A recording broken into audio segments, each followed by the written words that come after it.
समय news India में आपका स्वागत है। अखिल भारतीय विद्यार्थी परिषद का 26वां 3 दिवसीय प्रदेश अधिवेशन गढ़वा के रामलला मंदिर के प्रांगण में आयोजित किया गया। अधिवेशन में शामिल हुए छत्तीसगढ़ के उप मुख्यमंत्री विजय शर्मा ने भगवान रामलला का दर्शन करते हुए एपीवीपी के पूर्व राष्ट्रीय अध्यक्ष डॉक्टर राजशरण शाही, एपीवीपी के प्रदेश अध्यक्ष डॉक्टर मौसमी, स्वागत समिति के अध्यक्ष डॉक्टर ईश्वर सागर चंद्रवंशी, विनय चौबे आदि ने दीप प्रज्वलित कर अधिवेशन का शुभारंभ किया। परम ज्योति पापम दीप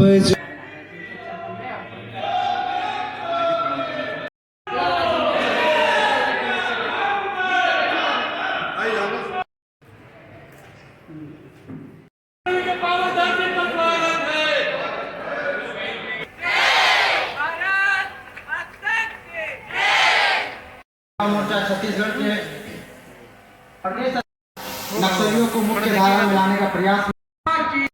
अधिवेशन में आए प्रदेश के युवाओं को उप मुख्यमंत्री विजय शर्मा और एपीवीपी के पूर्व राष्ट्रीय अध्यक्ष डॉक्टर राजशरण शाही ने संबोधित करते हुए देशभक्ति और मातृभूमि के प्रति समर्पण की प्रेरणा बनने की बात कही। 370 अनुच्छेद के हिसाब से अब पारित होने की जरूरत नहीं होती है। अब आप देख लेना एक बार, जम्मू कश्मीर का जो मुख्यमंत्री होता है उसके टेबल पर 2 नहीं 1 झंडा होता है और वो मेरे देश का तिरंगा होता है। मेरे भाई, वहां पर 2 झंडे रहना बंद हो गए हैं। मैं आपसे निवेदन पूर्वक कहना चाहता हूं कि जब आप लोग भी नेतृत्व में आएंगे, आगे बढ़ेंगे, आगे काम करेंगे, तो ये आज का प्रशिक्षण आपके काम आने वाला है। ये जो व्यक्ति निर्माण का विषय है ये आपके काम आने वाला है। मेरे साथी, जब आप आगे बढ़ेंगे तो ध्यान रखेंगे कि किस तरह से काम होता है। आपको एक बात और ध्यान होगा, राम मंदिर बना है हमारे देश में।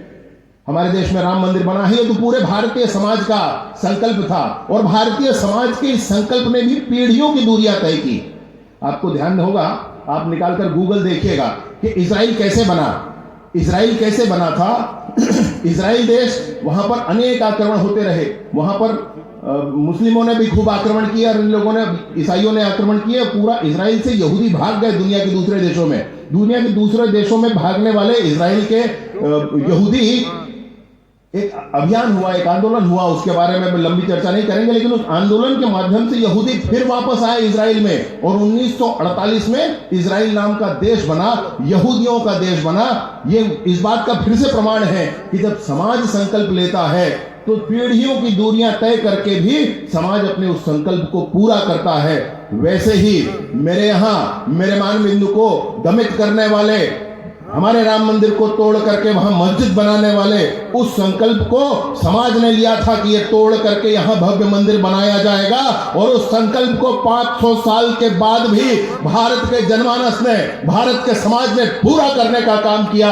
ये तभी हुआ जब हमारी ताकत थी मेरे दोस्त। कोई दूसरी ताकत होती तो नहीं हो पाता ये सब कुछ। मेरे भारत के मान बिंदुओं को प्रतिष्ठित करने के लिए, भारत के मान बिंदुओं के लिए प्राण लगा देने वाले ऐसे नौजवानों की आवश्यकता होती है। इसलिए विद्यार्थी परिषद के ऐसे अधिवेशन होते हैं मेरे दोस्त। आज का दिन इतना पवित्र है, इतना पावन है, ये वीर बाल दिवस भी है। आज शहीद फतेह सिंह, बाबा फतेह सिंह और बाबा जोरावर सिंह ने जो मुगलों के सामने धर्म परिवर्तन के उनके आग्रह को ठुकराते हुए भारत के युवा के शौर्य का जो प्रतिमान रचा, अपने आत्मोत्सर्ग से भारत के इतिहास को जो नया दिशा दिया, इससे साबित होता है कि इतिहास के स्वर्णिम अध्याय तलवार की धार से नहीं लिखे जाते हैं, बल्कि इतिहास के स्वर्णिम अध्याय तो बलिदान, त्याग और स्वाभिमान की स्याही से लिखे जाते हैं। इसलिए इस पूरे जिस भूमि पर इसका आयोजन हो रहा है, जिस कालखंड में इसका आयोजन हो रहा है और जिसके द्वारा आयोजन हो रहा है, अखिल भारतीय विद्यार्थी परिषद के द्वारा।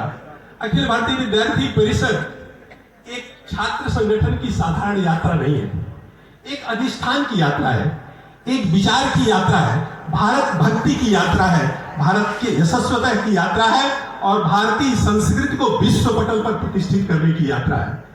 इसलिए स्थान की पवित्रता, काल की पवित्रता, और ध्येय की पवित्रता तीनों के त्रयी के द्वारा इस अधिवेशन से इस प्रांत की युवा तरुणाई भारत को के भवितव्यता को एक नई दिशा देगी, एक नई ऊंचाई देगी, एक नया प्रतिमान पर प्रतिष्ठित करेगी, ऐसा मेरा विश्वास है। जब अखिल भारतीय विद्यार्थी परिषद के इस 77 वर्ष की यात्रा का स्मरण करते हैं तो ध्यान में आता है कि भारत जब स्वतंत्रता के संग्राम की लड़ाई लड़ रहा था तो भारत की स्वतंत्रता के संग्राम की लड़ाई केवल राजनीतिक लड़ाई नहीं थी। भारत के स्वतंत्रता के संग्राम की लड़ाई भारत के स्वाभिमान की लड़ाई थी, भारत के अस्मिता की लड़ाई थी, भारत के संस्कृति की लड़ाई थी, भारत और भारतीयता की लड़ाई थी, भारत के भाषा की लड़ाई थी।